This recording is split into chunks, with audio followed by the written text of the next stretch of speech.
Hello everyone, how are you all? I hope आप सभी अच्छे होंगे एंड आप सभी का स्वागत है हमारी आज के वीडियो में। और आज के इस वीडियो में हम लोग सॉल्व करने वाले हैं ये क्वेश्चन को, जो अगेन आपका एक PYQ है और ये चैप्टर AOD यानी एप्लीकेशंस ऑफ डेरिवेटिव का एक क्वेश्चन है।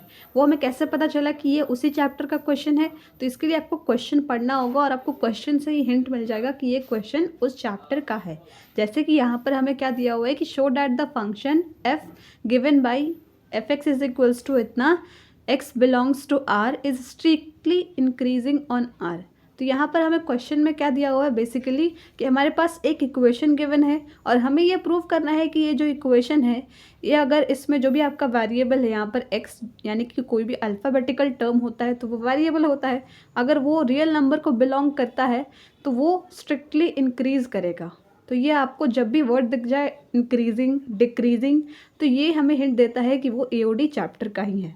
तो अब इसको कैसे प्रूव करेंगे? तो आपको पता होगा कि जब भी हमें किसी फंक्शन को स्ट्रिक्टली इंक्रीजिंग या डिक्रीजिंग प्रूव करना होता है तो सबसे पहले हम लोग उस इक्वेशन को एज इट इज़ लिखते हैं, देन उसके बाद उसका डेरिवेटिव फाइंड करते हैं यानी डिफरेंशिएशन करते हैं। डिफरेंशिएशन करने के बाद हम उसको ज़ीरो के बराबर इक्वेट करते हैं एंड देन x की वैल्यूज़ कुछ फाइंड आउट करते हैं। तो उससे हमें पता चलता है कि वो इंक्रीज़ कर रहा है या डिक्रीज़। तो यहाँ पर हमारे पास इक्वेशन ये है, हमने लिख दिया। अब उसके बाद हम इसका डिफरेंशिएशन कर देते हैं। ये f-x लिखा हुआ यानी कि इस इक्वेशन का डिफरेंशिएशन यहाँ पर हो रहा है, तो इसको डिफरेंशिएट करके ये वैल्यू आएगी। अब उसके बाद यहाँ पर जब आप इसको नॉर्मली प्राइम फैक्टराइजेशन की मदद से इसको ब्रेक करने का कोशिश करेंगे और x की वैल्यू लाना चाहेंगे तो ये नहीं होगा, यानी कि ये क्वेश्चन आपका सिंपली प्राइम फैक्टराइजेशन से सॉल्व नहीं होगा। तो क्या करेंगे हम लोग यहाँ पर लगाएंगे कंप्लीटिंग द स्क्वायर मेथड, जो कि हमने इंटीग्रेशन में पढ़ा हुआ है। वो क्या होता है कि हमें यहाँ पर कोई भी इक्वेशन हमारे पास है, अगर उसका हमें कोई भी फैक्टर्स नहीं मिल रहे हैं तो हम लोग उस मेथड को यूज़ करके उस क्वेश्चन से कुछ ना कुछ फैक्टर्स फाइंड आउट कर सकते हैं। तो यहाँ पर उसको अप्लाई करने के लिए एक्स स्क्वायर के साथ कोई भी टर्म नहीं होना चाहिए 1 के अलावा, यानी X square as it is होना चाहिए, उसके साथ आपका कोई 3 का मल्टीपल या 4 का, यानी कोई भी नंबर इसके साथ मल्टीप्लाई में नहीं होना चाहिए। ये आपको कंडीशन बस याद रखनी होगी। तो हमने यहाँ पर 3 हटाने के लिए 3 कॉमन ले लिया, तभी ना ये आपका एक्स स्क्वायर से हटेगा। ऐसा तो नहीं है कि आप एक्स स्क्वायर से हटाने के लिए सिर्फ इसी से 3 कॉमन लेंगे, आपको पूरे इक्वेशन से कॉमन लेना होगा।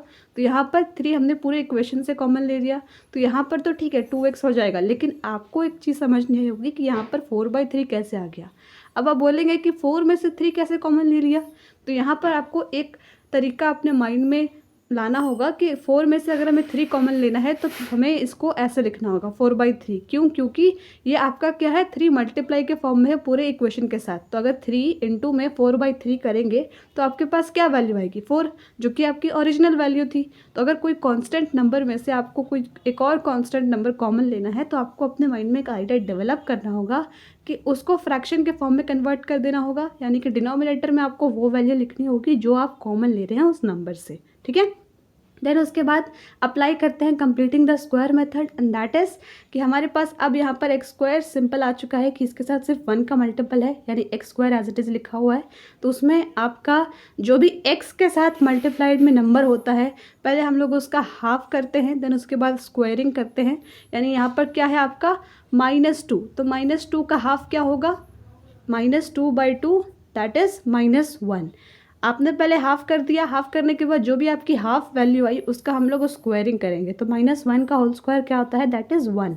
तो जो भी आपका ये फाइनल वैल्यू आएगा इसको आप लोग एक्स स्क्वायर वाले इक्वेशन के साथ ऐड करेंगे और जो भी कांस्टेंट टर्म होगा उसके साथ हमें ये वाली वैल्यू माइनस करनी होगी। आई रिपीट, यहाँ पर क्या प्रोसेस फॉलो हो रहा है कि आपको कंप्लीटिंग द स्क्वायर मेथड लगाना है, उसके लिए इसको पहले सिंगल करना होगा, यानी कोई नंबर यहाँ पर मल्टीप्लाई में नहीं होना चाहिए। और उसके बाद आपको x के साथ जो भी नंबर मल्टीप्लाइड फॉर्म में है अलॉन्ग विद द साइन, यहाँ पर -2 है ना, तो -2 का पहले हाफ करेंगे आप, देन उसके बाद उसका स्क्वायरिंग करेंगे। तो जो भी स्क्वायरिंग करने के बाद वैल्यू आएगी उसको इस इक्वेशन के साथ ऐड करेंगे और एक बार इसको उसी वैल्यू को माइनस करेंगे इस कांस्टेंट टर्म के साथ, यानी जो भी उस इक्वेशन में कांस्टेंट टर्म होगा उसके साथ। और उसके बाद सिंपली आप इसको सॉल्व करेंगे। तो सॉल्व करने के बाद आपको यहाँ पर दिख रहा होगा कि ये x square minus 2x plus 1 x minus 1 का होल स्क्वायर आ चुका है।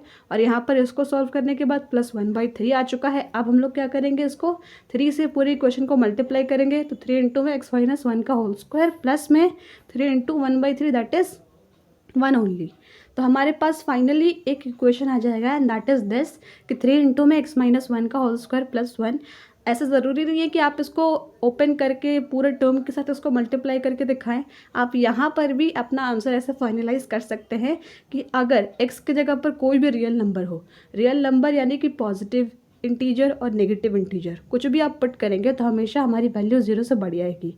आपके माइंड में क्वेश्चन आएगा, अगर यहाँ पर हमने 1 पुट कर दिया तो 1 माइनस 1 0, 0 इंटू 3 तो ये तो 0 आ गया। लेकिन आपको यहाँ पर प्लस 1 भी तो देखना होगा कि अगर आप रियल नंबर में नेगेटिव इंटीजर, पॉजिटिव इंटीजर और 0 को भी पुट कर रहे हैं तो यहाँ पर आपका साथ में प्लस 1 भी है। तो कुछ भी वैल्यू डालेंगे आपका वैल्यू हमेशा 0 से बड़ा आएगा। तो आप इसको ऐसे भी फाइनलाइज करके लिख सकते हैं, नहीं तो आप यहाँ पर एक एग्जाम्पल भी डालकर दिखा सकते हैं एंड उसके बाद आप लिख देंगे हेंस प्रूफ्ड। तो हमारे यहाँ पर प्रूव हो चुका है कि ये आपका जो भी इक्वेशन है वो इंक्रीज़ हो रहा है। कैसे? क्योंकि हमारे पास हमेशा वैल्यू आ रही है 0 से बड़ी, तो इसका मतलब ये इंक्रीज़ हो रहा है। अगर यहीं पर डिक्रीजिंग प्रूव करना होता तो हमें शो करना होता कि जो भी वैल्यू आएगी पुट करने के बाद वो आपकी 0 से छोटी आ रही है, यानी ये साइन रिवर्स हो जाता। तो बस इतना ही याद रखना होता है। And this was all about this question. I hope you like it and thank you so much for watching.